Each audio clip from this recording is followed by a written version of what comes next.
93 WIBC, it is Terri, Stacy. Last year's great resignation evolved into this year's great reimagination of the workplace. And since the spring of 2021, more than 33 million people in the United States have quit jobs that aren't accommodating their needs, including millions of people looking for careers that better wrap around their families.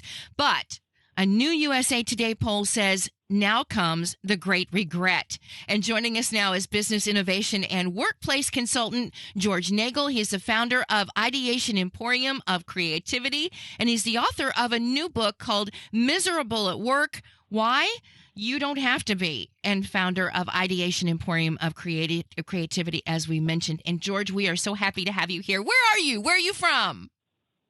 So I'm currently in Lansing, Michigan, but I'm originally from Western Pennsylvania. Okay, well, thank you for spending a little time with us this morning. This new poll from USA Today found the majority of workers who quit are now regretting it and or planning to switch jobs again. Does that surprise you?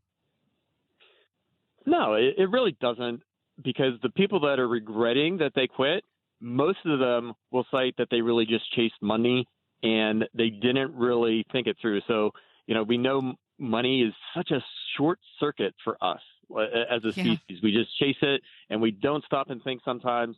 And when companies are really short staffed, they're really hyping up these jobs and they are throwing some pretty good dollars out there compared to what they've been in the past. And it's really short circuiting people. And like you said, now they're in a stage of regret. Yeah, you mentioned that hype. We see it on billboards and all over the city, all over here in Indiana. We're seeing those people that are looking for workers. In fact, some now are turning to the fact that, we'll just pay you day by day. Just come and join us and we'll give you cash before you leave. So you're right. Everybody is looking for that ideal employer, and we are still looking for that ideal job. What do you think the majority of workers who responded to the USA Today poll are now regretting? Why are they now regretting that move? So I'd say there's probably a couple of factors into play. One, they very quickly realized that more money does not equate to more happiness. And that just holds true across the stage for life. But the other thing that they're discovering is what they were sold on when they joined isn't necessarily what they're doing now. A lot of people are saying, I'm 2 weeks in and they're treating me like I've been with this organization for 10 years in terms of my responsibility and what I'm being asked to do. And the reason for that is because they're so short-staffed and they're willing to take on that short-term employee, kind of burn them out just to get themselves to the next quarter. You mentioned 2 weeks in. So how much time do you really need to give a job to know whether or not it's a good fit? I know sometimes, you think you trust that intuition, but especially if you're in that younger generation, you don't really know how to trust your gut yet. You don't know what that gut feeling feels like. So how much time do you need to give a job that honest assessment before you say, no, I'm out of here? Terri, I love it. You said the word honest assessment. So let's start with that. So doing an honest, open assessment of yourself, and if you're really giving it a fair shot, is really important. A lot of people like to compare back to what they had to what they're having now, and they will side to the negative, and that doesn't help. But if it's a month to 3 months in, and you've been really honest with yourself, you've been really honest with your employer, and it's just not a good fit, and you're not a habitual job jumper, I would jump. And there's a reason, very, very distinct reason for that. When you can go to your next interview or your next employer and say, I recognized I made a mistake. This wasn't a good fit for 3 to 5 reasons. Then I took action on it. And I did it in a relatively short time because it was in a culture fit. And then start asking questions to make sure that the next employer isn't going to have those scenarios.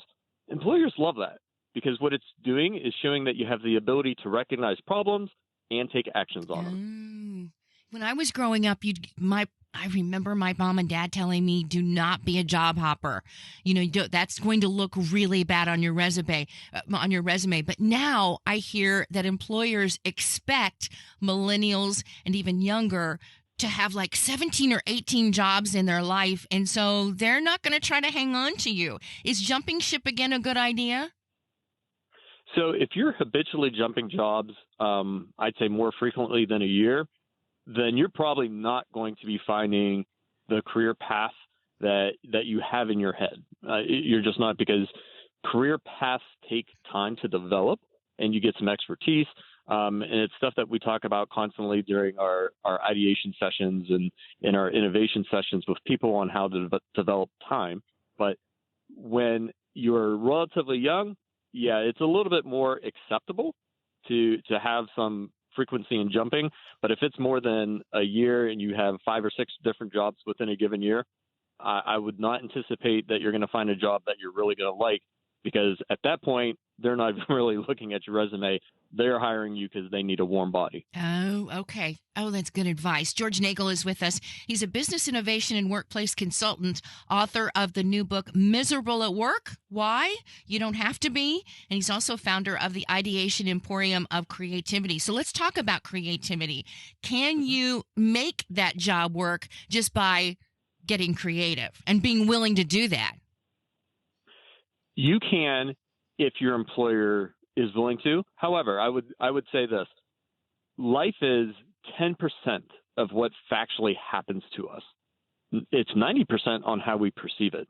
So if you can go in and actively demonstrate a lot of creativity that has a lot of fun and innovation to what you're doing, and show that it's improving maybe your specific position or even your department, other people are going to catch on to that.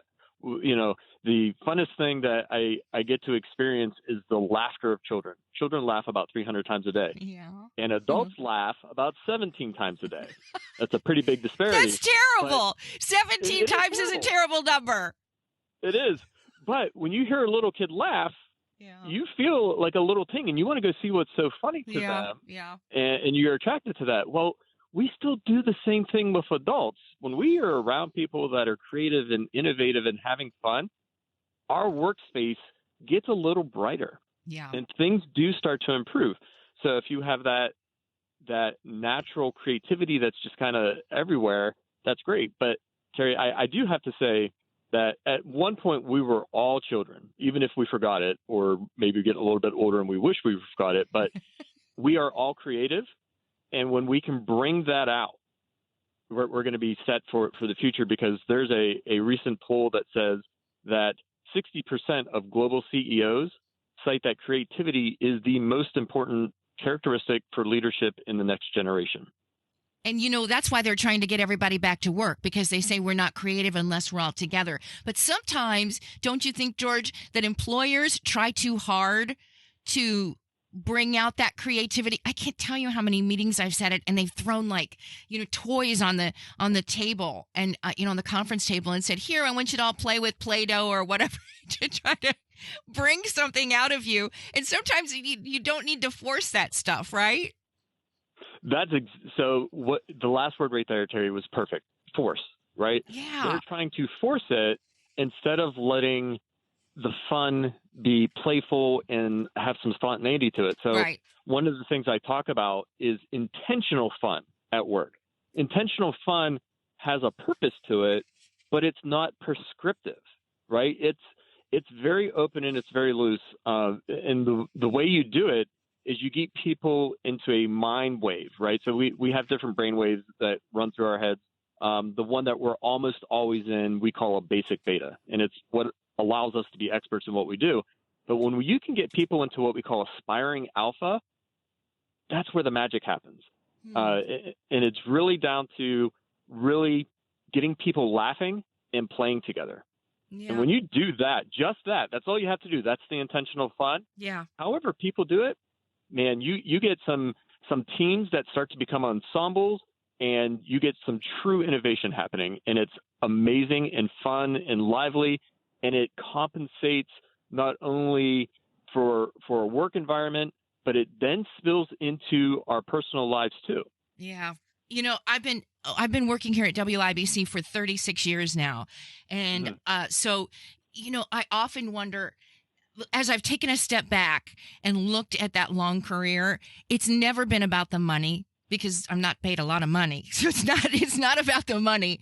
It's always been about the people around me, the friendships, the bonds I make with my fellow employees, and having fun. That's what makes me get up and come to work, is to make sure that I have fun. And when you stop having fun, and I don't know if employers are okay with that, if me saying I come to work because I want to have a good time, it's still, you still get your work done. But as long as you're happy and having a great time with the people that you work with in the job that you're doing, I think that you stay. You just stay, regardless if the money's coming in. Am I different?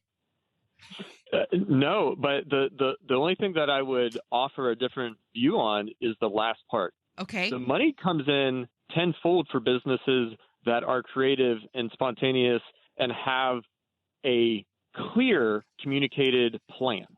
Like we tell everybody, here's what we're going to do, and here's the 3 things that I need from you to actually make that happen, and here's why it's important. Now go do it, and we empower them. And when we empower people, they're having fun. Those companies usually outperform the market 10x minimum. Thank you. George Nagle, again, business innovation and workplace consultant. He's the author of the new book, Miserable at Work. I'm going to give you some details on how to get that book and also others. And he is the founder of Ideation, Emporium of Creativity. I could keep you for a long time, and I won't do that because you're a busy man. But your last words of advice for us when it comes to how to know if switching jobs again is right for you. How do you know that? So the switching part is always, until you're kind of in it, you're not going to know. But a really good indicator is the actual interview process itself. So what a lot of people are telling me is when a lot of money is out there, the interview itself is relatively short, and they're asking a couple of questions, and they're like, okay, can you start on Monday? What I would say is, first, an interview is a two-way street. You are interviewing them as much as they are interviewing you. If they don't give you time to ask real questions, you don't walk out the door, you run. The next part of that would be to ask 2 very distinct questions. The first is, assuming that this is not an entry-level position, is why aren't you promoting from within to fill this position? And don't let them give you a wishy-washy answer. It has to be really a sound feedback that they're giving you on why they haven't done that. And then the second question, and this can feel a little intrusive to some people during the interview process, is what's your department turnover rate? That should be a number answer. And if they say they don't know, then it's probably really, really high. That's a great question, and one that I never even thought about asking. What is your turnover rate? Oh, I love that question. Okay. All right. Anything else you think our listeners need to know right now before we let you go? I would encourage everybody to go out, have intentional fun, stay open, and be present with what they're doing. Okay. All right. We're here in Indiana. You're in Michigan, but I'm assuming you help companies all over the country, all over the world? Yeah, we're global. The pandemic kind of slowed that down a little bit, so we're refocusing back on the U.S., doing innovation workshops, keynote speaking, and everything in between. Okay. The Breakthrough Thinking book series includes 3 upcoming books: Miserable at Work, Why You Don't Have to Be, The 5-Letter F Word, and How Do Kids Innovate Faster Than You? Oh my gosh, I bet that's a good one. How do kids innovate faster than you? These books are available. I'm understanding these are upcoming books. Are these available right now? So Miserable at Work, Why You Don't Have to Be is currently available. If you go to ideationemporium.com, It's right there on the first page, or basically just search on Amazon and it'll come right up. It's available as an audiobook, paperback, and an ebook. The 5-letter F Word, we are looking at the end of May for its official release date. Okay. And then How Are Kids Innovating Faster Than You? We're anticipating right after July 4th. Sure would love for you to come back and talk about those other two books if you get some time. I'd love to have you back in May and then also there in July. That would be awesome to come back and talk about those other two in this series. And you can also learn about George Nagle, his work, and new books again at Ideation Emporium.com. George, what a pleasure to meet you. Please come back and see us. Terry, I'd love to. I think we should get that scheduled sooner than later. Fantastic talking with you and the team at WIBC. Thank you, sir. We'll look forward to your next visit. Take care. Thank you.